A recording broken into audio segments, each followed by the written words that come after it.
chào bác Hùng. Hôm nay là em thử hai cái máy cho bác, GQ45 và GW45. Hai con này là hai con hết. Đây là em thử sắp 25 luôn cho bác này.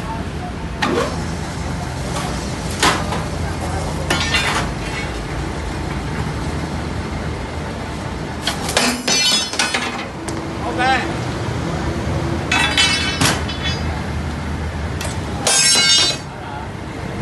Rồi, bây giờ em thử con máy 4 cho bác này.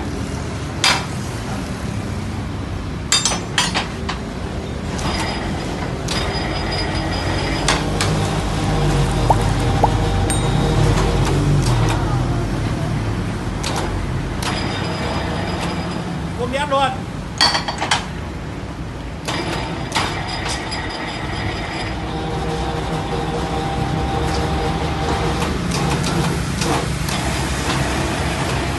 Ok, lại thử thêm quả máy chặt cho bác.